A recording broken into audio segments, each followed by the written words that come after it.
We have Kevin Choe on today. He is 23 years old, has already done about 150 deals in the last 2 years, and he tells his journey in real estate, and he also tells what he was going through as he built up his business. He's actually a client of Simple CFO, so he wanted to make sure he was keeping the money as well too, and he talks about all of that and really how he was feeling of diving into here and what were the key elements for him to have success as a young entrepreneur, but honestly, just how to have quick wins in the real estate world, no matter what your age is. So if you want to be inspired, listen to this episode. Hey, welcome back to the Profit First REI podcast. We have Kevin Choe on today. I'm super excited about this. Kevin works with us at Simple CFO, and also he is wanting to be known as the seller finance guy in the multifamily space, which is really cool because it's like that's definitely something I don't hear, out there, that there's someone that's the king of that. So going after that, but I'm excited to interview you today, Kevin. Thanks for being on the show. Thank you so much. I've been working with, I don't really like to talk about companies unless I work with them for at least a year. So I think it's been 13, 14 months ever since I started working with Tiffany on your team. And gosh, truly, truly life-changing, just because that you guys, Tiffany does things for me that I absolutely hate doing as a business owner. That's great. So talk about that. What do you not like to do that's helped to change your life from that aspect that she's doing and helping you with? Number one thing is like spreadsheets. Like when I look at all the numbers, it discourages me. Yeah. Because there's just so many numbers that I have to keep in mind of to analyze the health of the business. So like when I first got introduced to Simple CFO, I was doing like 15-20 grand a month on my wholesale business, and like my business literally took off in such a short period of time. And I'm like, I need help with cleaning my books. And so but I didn't even know what to tell my bookkeeper. So like, that's when I brought on a fractional CFO, Tiffany. Yeah. And Tiffany was able to work with my bookkeeper. So like, it took at least 3 hours off my plate every single week. Yeah.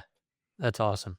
I like hearing that. So it sounds like helped you with the spreadsheets and the numbers, because that's not your forte. You sound like the visionary entrepreneur. For the people that might not know you out there listening to this, you're definitely the run it and gun it. Let's get this done, right? That's your MO. That's all I want to do. I don't do anything else. Yeah. That's good stuff. But it sounds like you had felt held back because of the numbers when you first came to us, of like, okay, this stuff is taking a lot of time. I don't like to do it. I want to get this off my plate, but I also want to run my business like a business owner. Is that some of the things you were thinking at that point? Yeah. Because it's like when you run a business, and like, so a little bit of background about me is like, I did not have any real estate or business background before I got into real estate. Like I got into an entrepreneurial space at 19, straight out of high school, or like, a year after high school. So I did not have any business background. I did not come from a family pedigree of real estate or business. So for me, this was all something new. And like, nobody taught me how to work QuickBooks. Nobody taught me how to, make all these bank accounts. So it's been really like eye-opening. And it's like the fact that I don't have to worry about it just makes my life so much easier. I can focus on what I'm actually called to do. Yeah, no, that's good, because you're called to go out there and do the deals because you're in the real estate world. Do you want to tell a little bit about what you do? It sounds like wholesale because you already alluded to that. But like I said, for people that are listening to this, what are you doing in the real estate game? Yeah, so I'm in the creative financing space with Pace. So I have done over 150 subject to transactions and seller finance transactions. I've done wraps. I built a portfolio of mine of 29 single family duplexes, triplexes and fourplexes, all on creative finance. Even 0% seller finance deals, I have them, 2% mortgage payments I've took over. So I have extensive background in creative finance. And the beauty about creative finance is you can keep low interest rate mortgages or 0% seller finance. But when you're doing 150 deals in like 18 to 24 months, you cannot buy every single one of them. So like what I would usually do is I'll sell it to people like Pace. I'll sell it to a couple of my friends saying, hey, I just don't have the bandwidth to take this down. Do you want to take it over? And then I'll make, $10,000 fee. And then that was a majority of my active income. So, and my business really blew up beginning of 2022. I'm sorry, beginning of 2023. And I made so much money in such a short period of time that I was like, I don't know what to do with this. how much Yeah. do I set aside for taxes? Because I didn't, I only filed taxes once in my life. Everything else was with my family. So I had no clue how taxes work. I didn't know how to like keep the books clean. And but that's where I come from. Okay. Why how would you describe your success of how you got there so quickly? Because a lot of people jump into entrepreneurship and sometimes it's that first deal they struggle to get. And it sounds like you came out guns blazing, like, here we go, I'm going to do these deals. So, how would you describe, like, what was that journey of just getting it done? And especially that first deal that launched you into, you know, over 100 deals? Yeah, so for me, I've been my business really took up on the year three, right? Yeah. So I got into real estate at 2020 to end of 2020, and in Okay. 2021 and 2022, I actually really struggled to pay my bills Hmm. because I didn't really know much. I was in the learning phase. I was learning how to talk to sellers, learning how to talk to real estate agents, and then once I acquired all those skills over the last 24 months, I was able to number one, I niched down on creative finance, taking over mortgage payments because, Yeah. when the rates went up, like all the houses were underwater, so all the homeowners were open to, hey, just take over my mortgage payment. Like I can't sell my house traditionally without coming out of pocket. So all the skills that I learned for the first 24 months of being in real estate in the business world, I was able to translate that over to the creative financing space. And I did, no joke. I was doing maybe one deal every month, if that, and I started doing like 6, 7 deals a month in like probably as soon as January 2023 rolled around. And do you attribute that to the sellers were now ready, or you took your skills to a new level at the beginning of 23? What do you think would attribute the most to, like, because you'd been on that road for 2 years and kind of was the struggle bus for 2 years there, it sounds like, and then it took off. Like, was there a magic formula there? Was it, like you were ready at that point and the market was ready for you, and it was that good timing along with the skills you had acquired, or like what would you attribute that especially that Yeah, catalyst for growth there? there's so many factors, but like if I were to point out three of them, it was number one, it was a market, right? Yeah. When because back in 2022, 2000, 21, 2020, 2019, all these interest rates were like 2, 3, 4%. That everybody would now, would die to get a hold of. So when they raise the rates in such a short period of time, all the houses all of a sudden were underwater. So I'll go after all the homes that were recently bought with maybe VA loan or FHA loan with very low money down. And like I knew that like if these homeowners wanted to sell the house, they were going to be underwater. So I strictly niched down into that specific categories of people saying, hey, you're underwater. Let me take over your mortgage payments and I'll sell those mortgages off to friends of mine. So that number one was the market, and number two was obviously it was 2 years, 24 months of training and training and training and like sharpening my skills. And then when the time came for me to actually use it, it was perfect timing, Yeah. right? So it was the market, the skills, and obviously like proximity. That I spent a lot of time with Pace, traveling around. People got exposure to me. I started posting a lot more on social media, and people would just send me deals through my Instagram. Like I've done a handful of deals off of my Instagram, and and when you combine all of them, it was like my business just exploded. Yeah. That's pretty cool. I like that. It was the market, the skills you acquired, and then you put yourself in front of the right people, it sounds like, too, in order to get that exposure. And so when you were ready, because it's not just people bringing you deals, it sounds like you're in proximity to be able to offload the deals as well, too. Right, yeah. Yeah. I mean, the people that I will sell deals to were the people that I built relationship with, 6, 12, Yeah. 24 months ago. Yeah. So it So was like good runway. it was a good runway. So you were building that business for a couple years, and it was like you didn't see the payoff for a couple years. What okay, because it was the 2 years of the seeing not a ton of the payoff, what kept you in the game versus did you feel like giving up during those 2 years at all? Like, when it was struggling to pay the bills? Um, yes, and no, Yeah, because the thing about the thing is once when you're when you straight come out of high school and you have no other skills, but this is what I've been doing for the last 4 years, yeah, you have very little options in front of you, right? Like makes you sense. can't just go and I'm just gonna go back and use the skills that I've used in my other job or other businesses. Right. But like I had no other options. So like in a way, like having no other options really did help me because this I had to make this work. Hmm. So then what got you into being an entrepreneur and even going down this road at the end of 2020 when you weren't born into a business type family or didn't have those skills or those types of things? Was it a book? Was it something you heard? Like what was the catalyst for even taking you down this road and not even going the typical college route? Yeah, so when I graduated in 2019 from high school, I number one is I didn't really have much option. Like I didn't get into any of the schools that I applied for. And when I said schools, I only applied for one school and I got rejected. And I said, you know what, I'm just gonna go to community college. Yeah. So I went to community college for about for a couple of months. And I just felt like this wasn't the right thing for me. Like I feel like the community college vibe, the energy there is you just go in, you just go out. You don't have any friendships, you don't make any friends. You're just there to take classes, get the credit, and your goal is to transfer to a different school. And I just didn't see myself doing that for 2 years and another 2 years at a university. And and that's when I really find kind of try to explore different options. And from first place I go to is YouTube, and I'm like, what do I do? Well, what do I do if I don't have any other options? And that's when I ran into Graham Stephan, and he was in the exact same boat. I was sitting in the parking lot at my community college, listening to Graham Stephan on how he got started into real estate, and he says, I did not get into Pepperdine University, so I decided to get my real estate license. And people in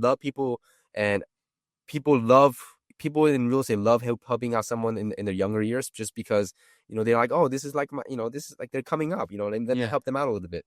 So like that was like my catalyst into getting into entrepreneurial space and real estate, and I never looked back ever since. YouTube University. So that's where you found Graham, and then you went from there. And then when did you find Pace in his group? I found Pace. So there was a real estate investor mentorship that I paid for. Yeah. Beginning of 2020 or middle of 2020, and that mentorship kicked me out after 6 months. And about a few weeks before I was before I got kicked out, well, you get kicked out if you don't make like $300 a monthly payment. Right? Okay. And that's why I was wondering. I'm like, how'd you get kicked out of a group? So yeah, okay. The duration of the mentorship is 6 months, and Yeah. I didn't have any money to continue That makes sense. continue going for. So and then a few weeks before, I run into Pace's ad on Facebook. And it's like, hey, buy a house with no money, no down payment, no credit. I'm like, oh, This is interesting. I don't know if this is legal, but let's at least check it out. And mind you, I didn't have any money, but like literally like middle of 2020, they were giving out stimulus checks. They were giving out unemployment checks, and I applied for every single money I could get, and then I actually got all of it. And the money that I got from the government, I just went towards paying the sub 2 mentorship. And ever since then, I never really needed to go back to another mentorship. Huh. That's pretty awesome. How is it in those years giving money to get mentored? Like, was that a scary process in your brain? Or like, no, this is just what I need to do. And if I buckle down, I know I'm going to be successful. I'd love to get in your brain at that point, because I think a lot of people are going to resonate with like, okay, this is what he was thinking at this time, going into that without having done a bunch of the deals that you've done, on this side of it. Yeah, it's scary because you're putting in too money in hopes that you make something out of it. Yeah. But then the way I looked at it was, what other options do I have if I don't do this? Yeah. Right. Like, yes, granted, I didn't have any bills because I was living with my parents at that time, but I didn't have any other options. And like David, I'm sure you attest to this, but like you have that little gut feeling in you. You're like, I feel like this is the one. Yeah. This is the one. If I don't get into this, I don't know what else is gonna get me into it. And I think I got lucky, to be totally honest with you. Lucky in that you found real estate, or that you found Pace, or that you did the first mentorship and like spent money and you knew that, okay, if I'm going to do this, I believe in myself. Like, where do you feel like the luck came from? The luck was betting my money on the right mentorship with Pace. Okay. And then betting in and getting into the right space. Yeah. I guess. Yeah, like the real estate for space and Yeah. what you were learning in that space. That makes sense. Yeah, yeah. And I said I didn't really come from a pedigree of real estate, but my dad was actually a flipper, and I didn't live with my dad. My dad, Yeah. my dad was living in Korea, and I saw him, like I see him like once every 5 years, right? So like my dad was flipping, and he didn't really have much influence on me. But when I was in fifth grade, I was signed up for this broker's listing email blast and they would send you Yeah. emails of all the houses that came up on the market. Yep. And every single time I like grab my like iPad and I just scroll through the house. I'm like, oh, this is a nice house. It's only $500,000. Yeah.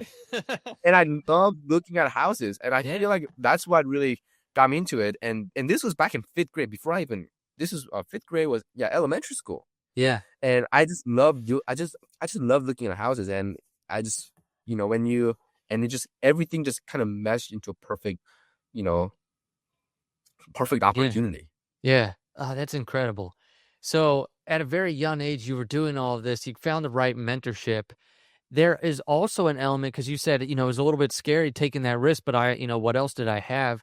What about the feeling of, did you believe in yourself enough where you were like, hey, I'm going to invest in this because I know even if it doesn't turn out, I can make something out of this or I can, go to the next thing. What about that feeling? Because that's where I feel like a lot of people get hung up too, is that, okay, I hope this mentorship is good, but the work I'll put into it. What were your feelings around that at that point? Um, oh, that's such a great question. Oh gosh,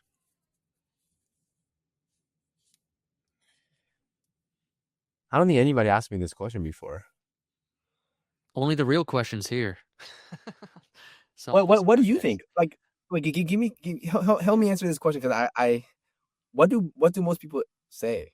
Most people either say they just wanted to take a bet on themselves, or like myself. Let's just say my story for when I started Simple CFO in my 20s, and with no financial background, with like being a real estate investor, and just being like, I know that people need this. Like, this is something they really need. To me, it was more of I'm going to make this work, or I want to at least help people because I've started it and I know that I can help. And like, I don't know where it's going to take me. And honestly, I did have to bet on myself a little bit. But up to that point, I had some, in my early to mid 20s, I had some of the like, I knew I could be disciplined enough to at least put in the work to make the action happen. But a lot of people, some people don't even have that story. They were just like, you know what? It was the market plus what I was doing right then. I had some quick wins that catapulted me to the next ones, or I had some hard trials up front that catapulted me to the next level of like, if I can get through something hard, I know I can get to the next level. So I've heard everything in between.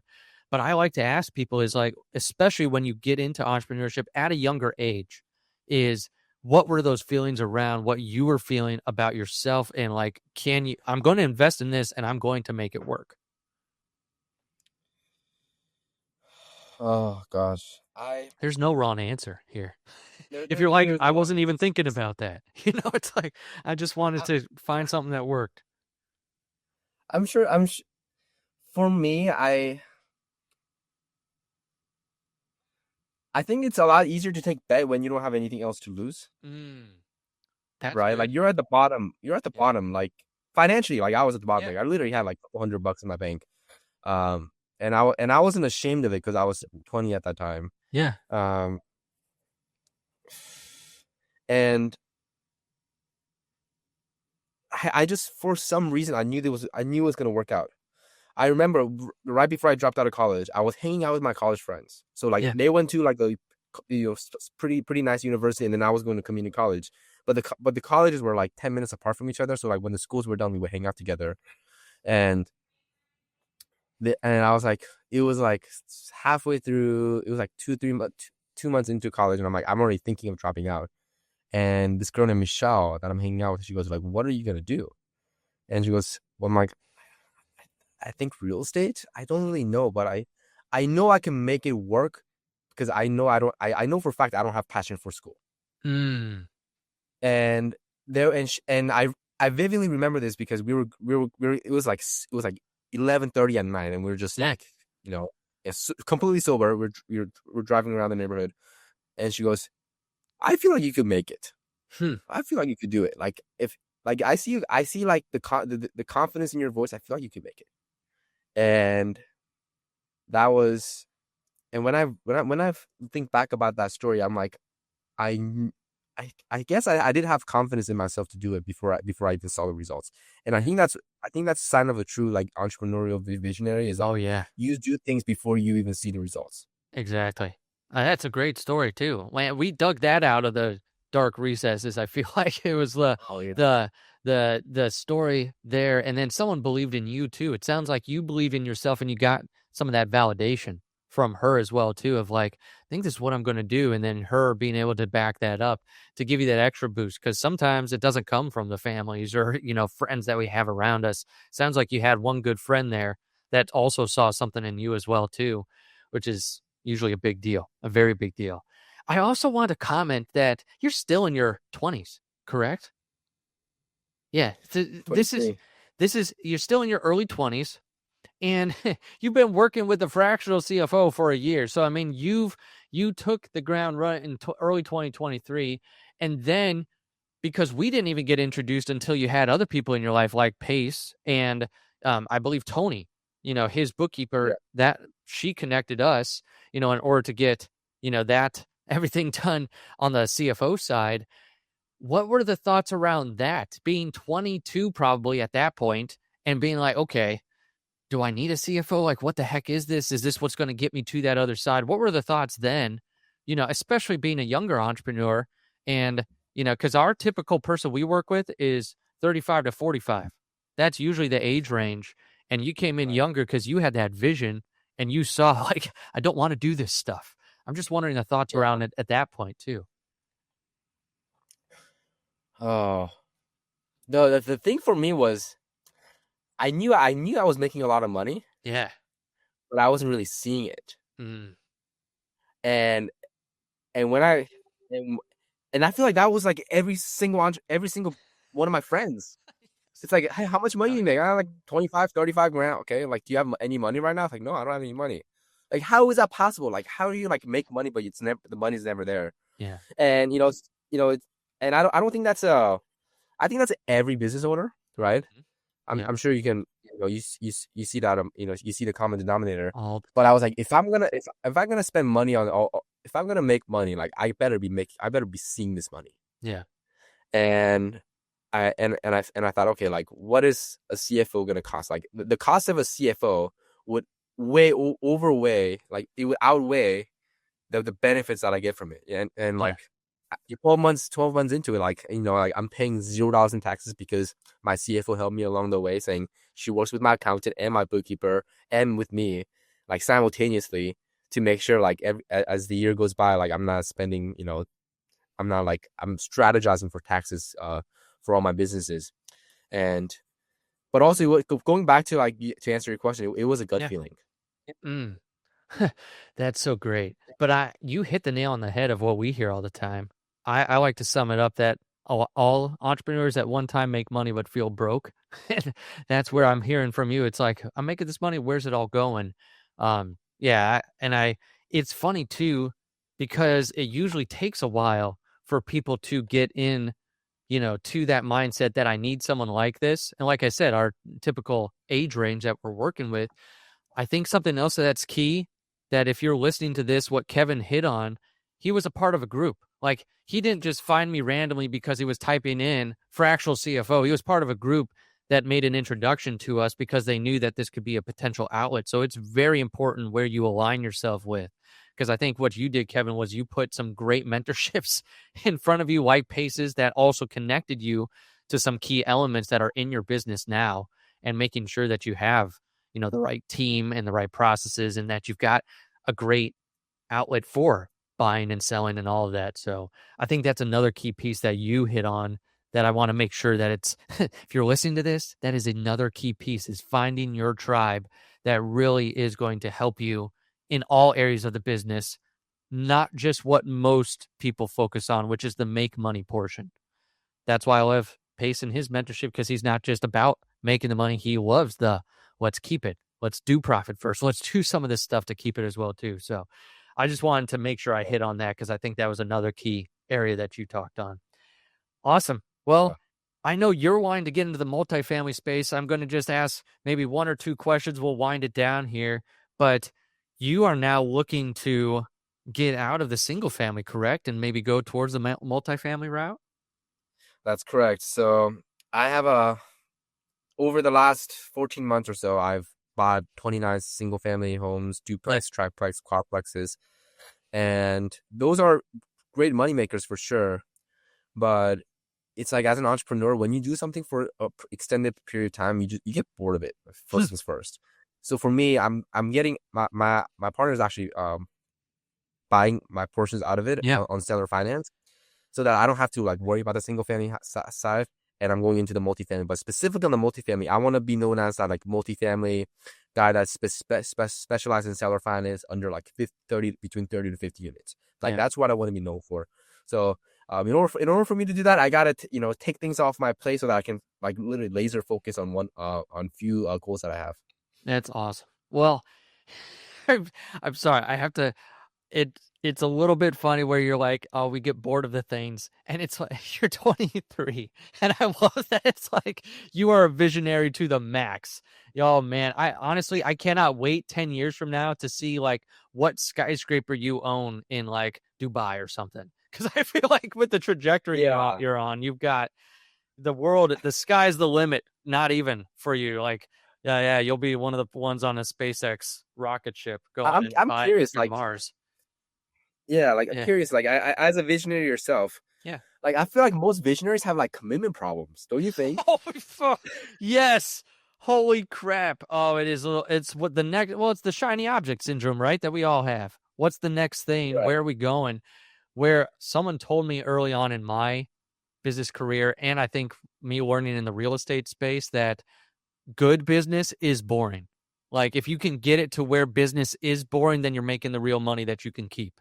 And someone said that to me. I'm like, ooh, that's good. Because it resonated with me I'm a focus guy. I like going deep. I like making the money. I like making sure that I'm providing a good service, all that stuff.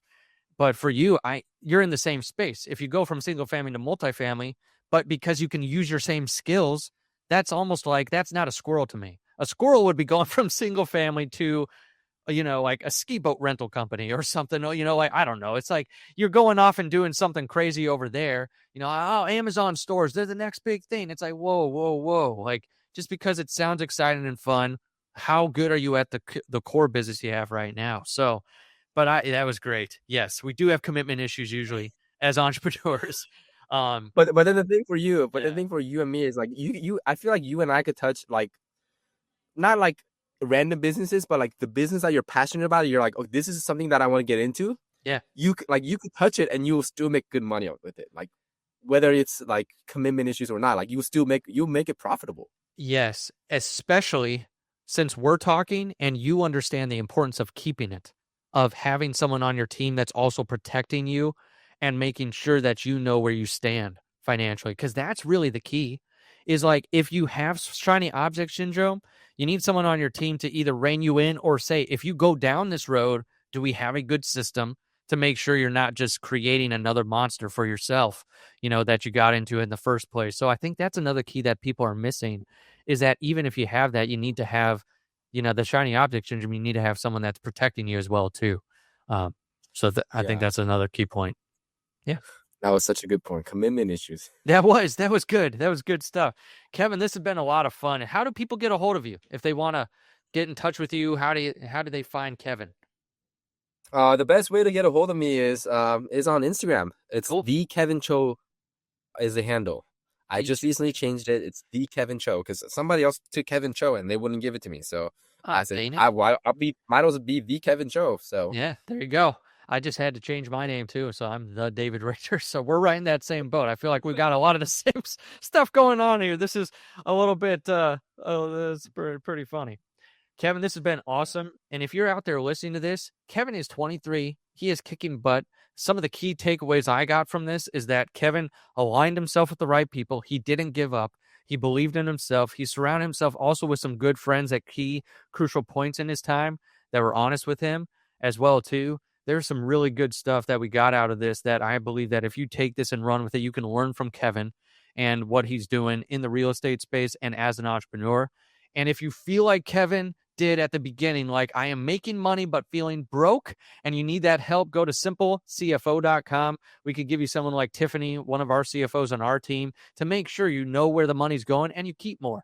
And that way you have zero in taxes, or you do the things that are important to you in your business. I love what you said, Kevin. You're like, I love doing the deals and I love focusing on, what you're good at, your superpowers.